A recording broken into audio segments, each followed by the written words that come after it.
Fala galera, tá começando mais um Esporte Roma News, dessa vez uma edição extra, sem ser quarta-feira, como normalmente a gente está acostumado, né? Hoje para falar especificamente do Campeonato Paraense, do retorno do Parazão 2020 durante essa pandemia do novo coronavírus. Hoje, mantendo esse esquema de gravação à distância, eu recebo aqui toda a galera que participa da nossa equipe da editoria de esportes do Portal Roma News, Eloy Mendes, Maiara Almeida e Júnior Cunha. Muito obrigado pela participação de vocês. Somente eu estou aqui na redação, os outros todos estão em suas respectivas casas. E eu vou começar aqui primeiro passando a tabela do Parazão, como que o campeonato ficou antes da paralisação. O Paysandu em primeiro com 19 pontos, Clube do Remo em segundo com 17, Castanhal com 14, Paragominas com 13, fechando o G4 da competição. Em quinto, o Águia com 11 pontos, em sexto, Independente com 10, em sétimo, Bragantino também com 10, e em oitavo, o Tapajós com 8. Na zona de rebaixamento, Itupiranga com 8 e Carajás com 2 pontos. Primeiro eu queria ouvir do Júnior, da Maiara e do Eloy, quais que são as expectativas de vocês para o retorno desse Parazão? Como que vocês enxergam primeiramente Remo e Paysandu? Pode começar primeiro a Maiara. Boa tarde a todos, boa tarde meninos. Assim, vamos falar primeiro do retorno, né, do campeonato, que vai ser um pouco diferente do que a gente já está acostumado a ver. Aquele cenário que o estádio lotado, a gente não vai poder ver isso, a gente não vai poder acompanhar, mas enfim, os clubes estão aí acompanhando, tendo essa segurança nos protocolos que eles vêm tendo durante esse período da pandemia. E em relação a Remo e Paysandu nesse retorno aí. O Paysandu, ele vem anunciando aí algumas contratações, né? O Matheus Anderson e o Eric Bessa. Ele vem tentando reforçar o elenco, né? Até porque o Paysandu, recentemente agora, ele não teve tantas baixas como os demais clubes.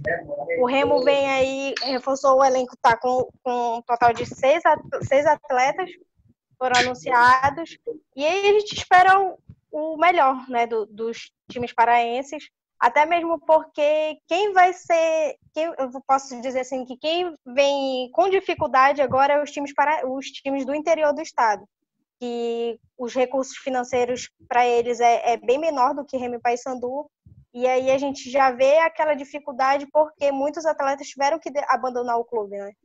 Então, eu acho que o Remo e o Paysandu vão acabar entrando melhor nesse retorno aí do Parazão. A gente vai ter como sede única Belém, né? Recebendo todos os jogos dessa reta final. Faltam 2 jogos para terminar a fase classificatória de grupos e semifinais e finais. Júnior, Remo e Paysandu levam vantagem por já conhecerem os gramados, por estarem mais adaptados a jogar aqui na capital paraense? Sim, a tendência é que Remo e Paysandu eles saiam na frente, também pelo que a Maiara falou, né, a respeito deles voltarem primeiro, eles terem uma estrutura melhor para trabalharem, para treinarem, e também a questão dos estádios. Né? O Paysandu vai começar jogando na 9ª rodada no Mangueirão, o Remo vai ter o Bainão a seu favor, na 10ª rodada o Paysandu deve jogar na Curuzu e o Remo deve sair para jogar no Mangueirão. Fica tudo Belém. As equipes tendem a ter essa, né, posso dizer, essa vantagem em relação às equipes do interior. A Maiara falou aí das contratações que o Paysandu anunciou, foram 2. O Remo teve uma série de baixas ao longo do período da pandemia, inclusive com a saída do artilheiro do time até então, que era o Jackson, com 5 gols. Ele foi contratado pelo Sampaio Corrêa, inclusive. Mas o Remo também se reforçou, por causa dessas baixas, acabou se reforçando mais do que o Paysandu. O Kevin, o zagueiro, foi repatriado, o Lucas, tem o Júlio Rush. Eloy, em termos de contratações, depois dessa parada por causa da pandemia, Remo e Paysandu, eles voltam mais fortes com esses novos jogadores nos elencos? Fala, Lê, fala, Júnior, fala, pessoal, e aí, Maiara. Cara, eu acho o seguinte, eu acho que o Remo, apesar de ter contratado mais, no caso, como a Maiara falou, 6 contratações, eu acho que o grande ponto positivo do Paysandu desde o ano passado é a manutenção do elenco. Apesar de ter contratado só dois caras, o Hélio dos Anjos reforçou isso essa semana, dizendo que foram contratações pontuais, entendeu? Então são pessoas assim que chegam para suprir uma carência do time. Mas eu acho que os dois times, como já falaram aí anteriormente, chegam com uma ampla vantagem em relação aos times do interior no Campeonato Paraense, e eu acho que vai dar muito certo para os dois, entendeu? O Mazola também conseguiu as peças que ele pediu, conseguiu as peças que ele queria, chega para reforçar o Remo. Acho que está bem equilibrado. Mesmo o Remo contratando mais, eu acho que continua uma situação bem equilibrada aqui em Belém. Vou passar pela próxima rodada, né? Com a tabela já atualizada pela Federação Paraense de Futebol. No dia 1º de agosto, no Souza, Itupiranga e Carajás, às 9h30 da manhã. No dia 1º também na Curuzu, mais às 4 da tarde, Castanhal e Tapajós. Também no dia 1º, sábado, no Mangueirão, às 7 da noite, Paragominas e Paysandu. No dia seguinte, dia 2 de agosto, um domingo, no Mangueirão, às 9h30 da manhã, Bragantino Independente, fechando a rodada também no dia 2, domingo, mais às 4 da tarde, Remo e Águia de Marabá. Maiara, o Paysandu ficou com o Hélio desde o ano passado, né, na campanha da Série C, começou o Parazão bem, está liderando a competição. Essa paralisação que aconteceu por causa do novo coronavírus, ela pode prejudicar um pouco esse bom trabalho que o Hélio vem, apesar de não ter conquistado os principais objetivos na temporada passada, essa paralisação pode prejudicar um pouco o trabalho do Hélio e principalmente acho que a fase que o Nicolas vinha vivendo no Paysandu, sendo o principal jogador no time. Essas duas peças importantes podem sofrer um pouco com a falta de ritmo de jogo, o Nicolas e o Hélio, enfim, sofrendo algum tipo de queda no rendimento do time? Olha, eu acho que não somente as duas peças, no caso que tu citaste, o Nicolas e o Hélio dos Anjos, mas eu acredito que todo o elenco. Até porque foram 3 meses, né? Praticamente quase 100 dias que todos os atletas estiveram aí afastados. Eles voltaram a treinar, tiveram aquele acompanhamento do preparador físico, né?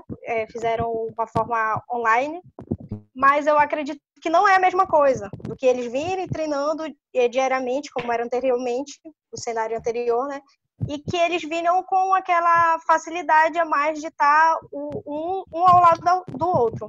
Só que, assim, o Hélio dos Anjos, ele é um treinador muito esperto, né? Então, eu acredito que ele, durante esse período que eles estiveram afastados, ele já veio formulando uma ideia de como é que iria ser essa volta dos atletas no treinamento.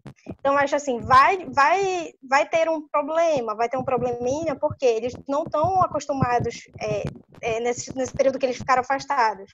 Então, vai ter aquela dificuldade de ter aquela recuperação física rápido. Não vai ser a curto prazo, né? Vai ser um pouco longo. Mas eu acredito que não vai dificultar tanto. Vai dificultar um pouco, mas não muito. Porque eles estão ali, voltaram agora, já estão, acho que na 3ª semana, né, de treinamento. E aí, agora que eles estão voltando com treinamento com bola. Mas aí eles estão focando mais na preparação física de todos os atletas. Então, o Nicolas também vinha tendo um excelente momento no Paysandu, mas eu acredito que ele possa se recuperar rápido. Júnior, já atravessando a Almirante, como a gente costuma falar, né, do lado do Remo, o Mazola começou ali a sua trajetória no Remo, teve alguns jogos, o jogo com o Paysandu, né, que ficou marcado, ele enfrentando o ex-clube que treinava, e teve a paralisação por causa da pandemia. No caso do Mazola, esse tempo parado foi melhor para ele se adaptar a como que funciona o clube, entender um pouco mais como que é a estrutura do Remo e conhecer as peças e, inclusive, reforçar o elenco com jogadores que ele mesmo pediu, que ele mesmo tem experiência em ter trabalhado, como é o caso do centroavante Zé Carlos. O que tu achas como vai ser esse retorno do Mazola à frente do Remo? Sim, principalmente para essa questão dele avaliar o elenco.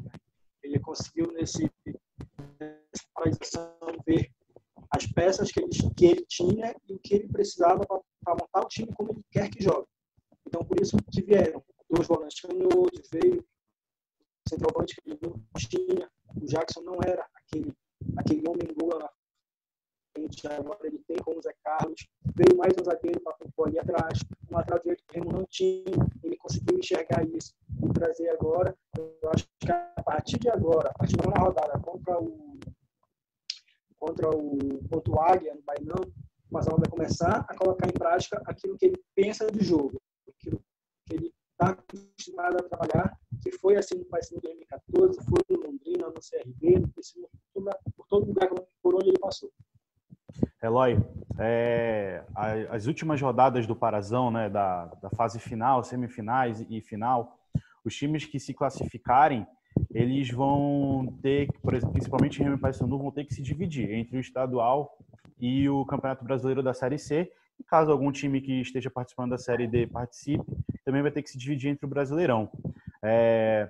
Essa maratona de jogos que vão ter, provavelmente vão ser jogos dias de final de semana e meio de semana, ou sábado e quarta, ou domingo e quarta-feira.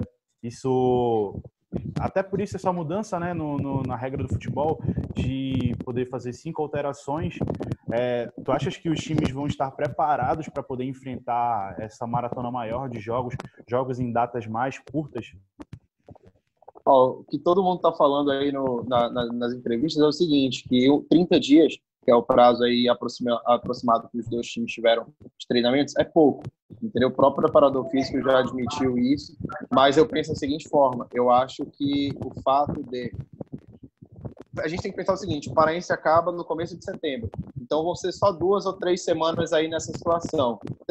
As 3 primeiras rodadas iniciais da Série C nessa situação. E outra, as 5 substituições também dá oportunidade, tanto para o Mazola quanto para o Hélio, mexerem bastante no time.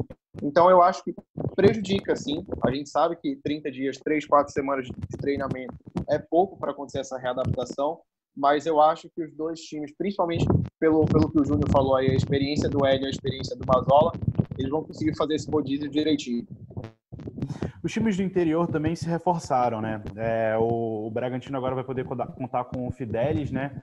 Que é um xodó da torcida, foi muito bem elogiado enquanto jogou aqui no Pará. E o Aleilson também foi pro Paragominas. Maiara, tem algum desses times do interior, tirando o Castanhal, que foi uma boa surpresa, vinha jogando muito bem antes da paralisação, que pode bicar uma vaga, ou quem sabe 2, nesse G4 do Parazão? Olha, quem está mais próximo, né, de garantia aí é o Paragominas, que está na briga com o Águia de Marabá. E aí, como eles vieram reforçando o elenco, eu acredito mais que, apesar de, rapidinho, só para o Paragominas, que está com o reforço do Robson Melo, né, que conhece bem, reforçou bastante o elenco, e eu acredito que o Paragominas pode estar assim, aí, entre um dos primeiros para estar se classificando, né? Apesar de que esse ano não vai ter rebaixamento, mas aí eu acho que o Paragominas é o que está mais acima. Júnior, o Águia anunciou também o retorno do Flamel, né? Já teve passagem pelo Remo, vestiu a camisa 10 do Remo e depois de um tempo longe aqui do futebol local, voltou para o Águia. Esse pode ser o reforço necessário para o time de Marabá, quem sabe chegar nesse G4 aí e se classificar para a próxima fase do Parazão? A briga entre Paragominas e o Castanhal já estou como classificado.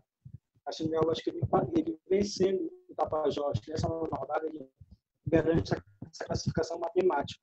Então eu coloco Paragominas, Águia e Independente Bragantino brigando por uma vaga. O Paragominas com o Aleilson, ele vem forte para essa briga. O Águia com o Flamengo, ele também vem muito forte para essa briga. O Bragantino, com a volta do Fidelis, é mais uma equipe que pode chegar brigando. O que pesa contra o Bragantino é o fato de ele ter 3 equipes à frente dele. Ele tem que vencer os seus 2 jogos e brigar e torcer para as 3 equipes não vencerem os 2 últimos para ele poder chegar na semifinal. Mas eu acredito que Paragominas, Águia e Independente vão fazer uma... Paragominas, Águia e Independente Bragantino vão fazer uma boa briga por essa última vaga na semifinal. Lembrando aqui para vocês as datas das semifinais, né? 12 e 19 de agosto, 13 e 20 de agosto e as finais 26 de agosto e 2 de setembro. Queria agora botar vocês um pouco na fogueira, já que a gente não se vê pessoalmente há muito tempo, a não ser a Maiara, que ainda vem para a redação. Os dois meninos, o Júnior e o Eloy, estão de home office. Começar pelo Eloy, que é o mais novo, botar ele na fogueira. Diz aí, Eloy, os 4 classificados para essa próxima fase do Parazão. Quem que vai fechar esse G4 aí? Em ordem. Primeiro, segundo, terceiro e quarto. Beleza. Paysandu, Remo, Castanhal e Águia. Beleza. Maiara, teu palpite. Eu vou do Paysandu, primeiro Remo, Paragominas e Castanhal. Tá, inverteu ali os 2 últimos. E Júnior, para ti, quem que se classifica?